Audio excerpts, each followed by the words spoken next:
আসসালামু আলাইকুম, আমি রাফি বলছি। আশা করি আপনি সবাই ভালো আছেন। তো গত ভিডিওতে আমি দেখাইছিলাম যে আমার অ্যারো গুলা কিভাবে ঠিকঠাক করতে হয়, সেগুলো আমি দেখাইছি। তো আজকে নতুন একটা ভিডিও করব সেটা। আচ্ছা, আমি এর আগে এটা ডিলিট করি, আপাতত একটা থাকুক, পাবলিশ করে রাখলাম। তো আজকে আমরা মূলত ভিডিওতে দেখবো সেটা হলো, এখানে ধরেন আমাদের এখানে সব ঠিক আছে, যাতে আমরা এমন সিস্টেম করে দিব, মানে ডাইনামিক করে দিব, যাতে ইউজার সহজেই কালার গুলো চেঞ্জ করতে পারে। মানে আমার কালার বলতে ব্যাকগ্রাউন্ড কালার। তো এখানে আমি মূলত দুইটা জিনিস ডাইনামিক ট্রাই করব, সেটা হলো অপাসিটি আর আপনার এই ব্যাকগ্রাউন্ড কালার।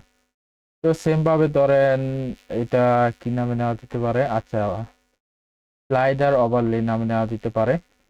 তো এখানে আমি ধরেন সিম্পলি কি করবে, তো আপনারা সবাই জানেন। তো এখানে আমি আচ্ছা আমি টাইপ করি যেটা কপি করা দরকার সেটা আমি কপি করে নিব। তো এখানে ধরেন দিস দিয়ে স্টার্ট কন্ট্রোল সেকশন, আর এখানে ধরেন দিলাম দিস এন্ড কন্ট্রোল সেকশন দিলাম। তো এখানে মূলত আমি এটা বানায় সেকশন গুলা বেসিক সেটআপ পুরো করে ফেলছি। তো এখানে কি করতে হবে আশা করি আপনি সবাই জানেন। তার আগে আমি একটা কাজ করি, সেটা হলো স্লাইডার ওভারলে এই নামে দিলাম। এর মধ্যে ধরেন দিলাম অ্যারে নিতে হবে। তো কি করতে কি নিব সেটা আপনারা ভালো করে জানেন।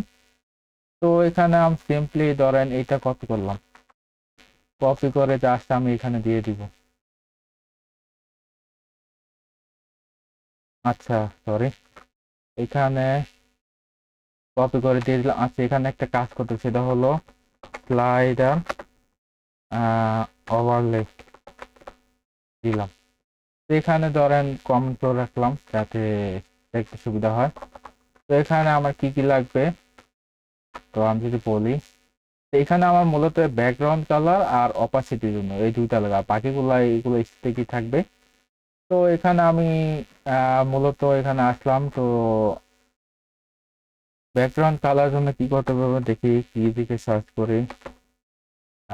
গ্রুপ ব্যাকগ্রাউন্ড গ্রুপ কন্ট্রোল, আচ্ছা এই নামে না মেবি। আচ্ছা, হ্যাঁ কালার ওভারলে কালার এটা দিলেও হয়। আচ্ছা আমি এটা দিয়ে করি আপাতত। এটা কপি করে নিলাম, কপি করে জাস্ট আমি এখানে দিব। আহ এখানে দিলাম। এর সরি, এখানে আমার দিস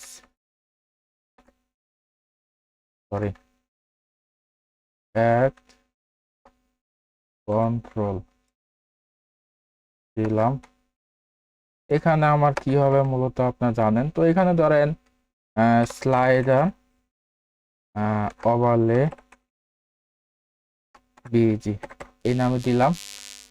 তো এর মধ্যে অ্যারো নিতে হবে, অ্যারো নিলাম। আচ্ছা এখানে আমার ইয়া ঠিক করে দিতে হবে। তো এখানে আমি ধরেন স্লাইডার ওভারলে স্টাইল এই নামে দিলাম।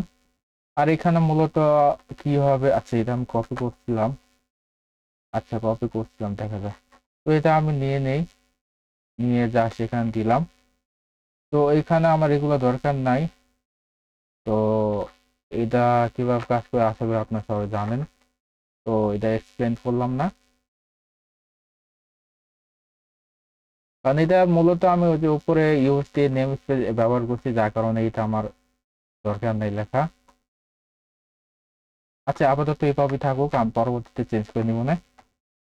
তো এখানে আমার পিপল কালার 000, আর এখানে আমার ধরেন কি নাম দিব, slider sorry slider slider overlay overlay দিলাম, ওভারলে বিজি। তো এই নামে দিলাম। তো এখানে কোন ক্লাসে নিব, তো আমি এটা নিয়ে নিলাম, নিয়ে জাস্ট আমি এখানে দিয়ে দিব, এখানে দিয়ে দিলাম। Yes. তো এখানে এটার কাজ শেষ। এখন আমাদের মূলত টেক্সট লাগবে। তো এটা আমি ডুপ্লিকেট করি, ডুপ্লিকেট করলাম, এখানে ধরেন দিলাম স্লাইডার, স্লাইডার তো দেওয়াই আছে, ওভারলে, ওভারলে অপাসিটি এই নামে দিলাম। তো এখানে আমার মূলত ব্যাকগ্রাউন্ড কালার, ঠিক আছে, এখানে আমার হবে অপাসিটি। তো অপাসিটিটা যদি কপি করি, এইটা করলাম, এখান দিয়ে দিলাম, একটা বাদ দিলাম। আচ্ছা, এখানে আমার ডিফল্ট থাকবে 0.7 সামথিং।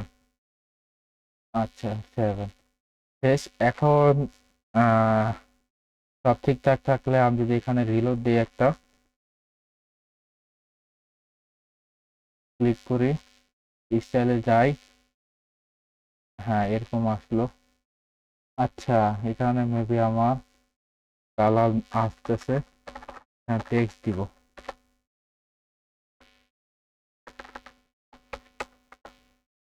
দিলাম, টেক্সট দিয়ে দিলাম। এখন যদি আমি রিলোড দেই, এখানে আসলাম, এসে এখানে এরকম, আচ্ছা মেবি টাইটেলটা চেঞ্জ করে নি, ওভারলে অপাসিটি দিলাম।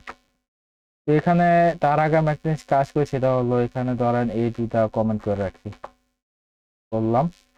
তো এখানে আমি রিলোড দেই, রিলোড দিলাম, আশা করি কাজ করতেছে, আমার কাজ করতেছে। এখন যদি অপাসিটি ধরেন 8, 5, 1, 2, 3, তো এভাবে সুন্দর করে কাজ হইতেছে। তো এইভাবে আপনারা অনেক সুন্দর করে স্টাইল গুলো ডাইনামিক করতে পারবেন। তো আজ এ পর্যন্তই, সবাই ভালো থাকবেন, আল্লাহ হাফিজ।